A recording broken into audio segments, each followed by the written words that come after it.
our administration is anchored on planning. And we used to say during the campaign trail, kujipanga. Kujipanga is planning.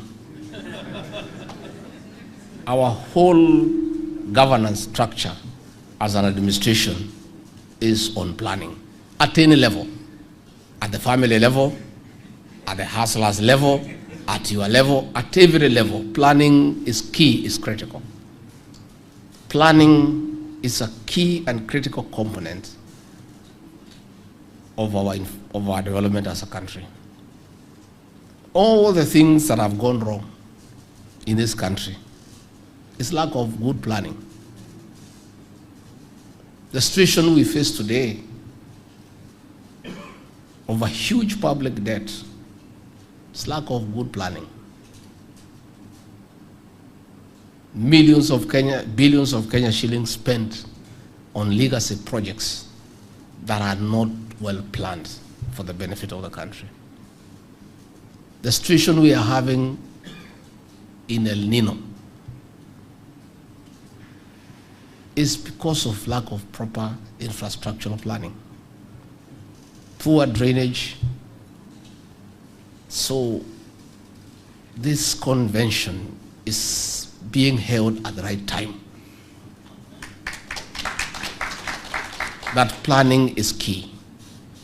I have discussed with your chairman and the officials before we came here, and we have agreed that I'm going to have a meeting with your officials to come and take me through institutions of government where you think that at the board of directors we need a planner to sit in that board. And once they have persuaded me, and I'm a very simple person to persuade, mbona msikuja na kizungu mingi kwangu? Just be simple so that I understand quickly. We'll make sure that planners sit in boards of organizations where planning is key. That we shall do. Again, we have agreed that the counties are in charge of urban centers and towns and municipalities and cities. You know, ourselves, we are not professionals in the line of planning. We are managers, but we need professional help to plan. So the importance of your institute in this country cannot be overemphasized. So we have agreed and we are persuaded, and we don't need any further convincing that we need to embrace you to be our partners in national development. We want all cities, all urban centers to be properly planned. I want to appeal to the people of Kenya, wherever they are, also to be responsible. As much as they're asking the government to intervene, how do we intervene when you get into a river and you can see the way it is flowing? We want to appeal to the people of Kenya to take care of their lives and to know that they have families. And there are other people, if they don't care about themselves, there are people who care about them. Let us exercise responsibility. Let us not be adventurous. Let us not try to cross a river that you can see that it is dangerous. We want to ask Kenyans also to listen to the various alerts that are being given and comply accordingly. So we have put 7 billion shillings from the Civil Contingency Fund as an intervention. We have also tried to help the counties, not directly, because it's important that we clarify, because sometimes people hear what they should know, what they want to hear. Through the division of revenue bill, we share monies with the county governments. They take a certain percentage, the national government retains the other percentage. From their shareable revenue, last week we released 10 billion shillings to the counties as part of their shareable revenue, and we are requesting them to consider applying some of that money for El Nino interventions. This week we shall again release another 10 billion to the counties not specifically for El Nino, but as part of their shareable revenue.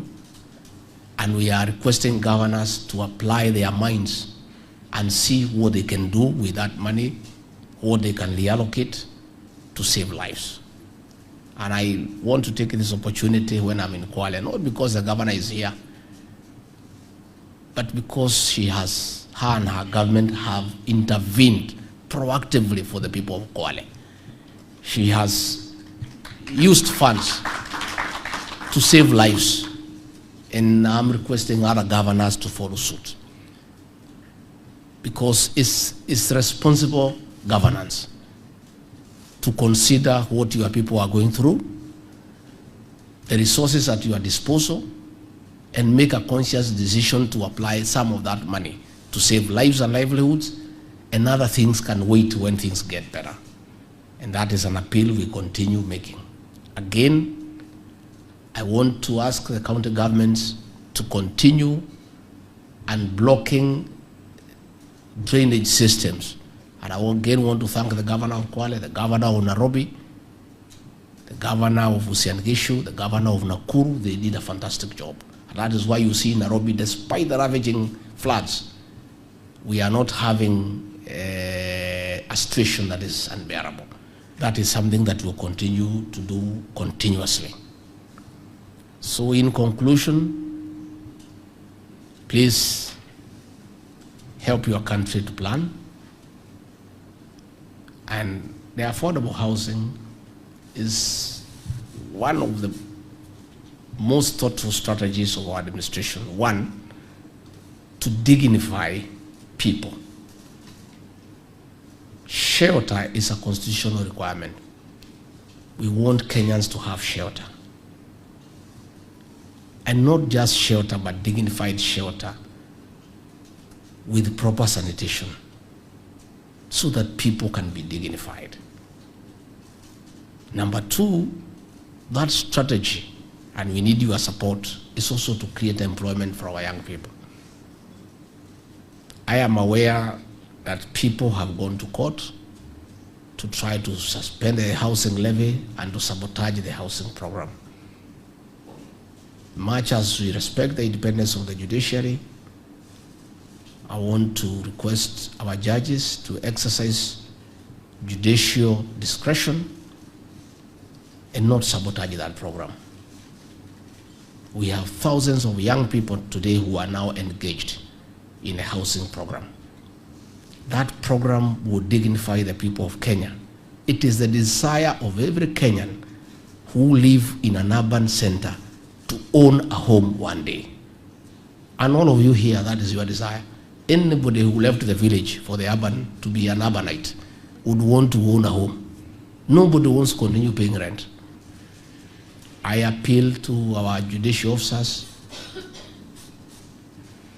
not to allow themselves to sabotage that program. It's a good program. Already we have many young men and women who are working on these construction sites. The Governor Kwale here has said what they are looking forward to, and it's a good program. We want to ask the planners to support that program.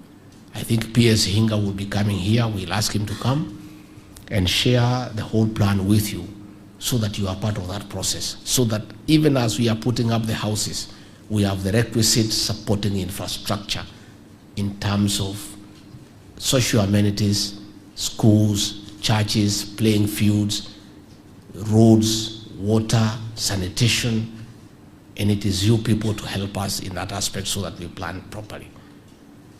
So I am very happy on behalf of President William Ruto to be here to engage with you people, and we'll continue engaging. We are available at any one time. Please call on us. You are partners in planning so that we all work together and we make Kenya a better country, and we make this country a country of good planning so that we can realize the fruits of planning. And as we have agreed, we'll get you involved in all aspects of planning so that we are able to make progress together. Kwa hivyo nimeshukuru sana sana sana.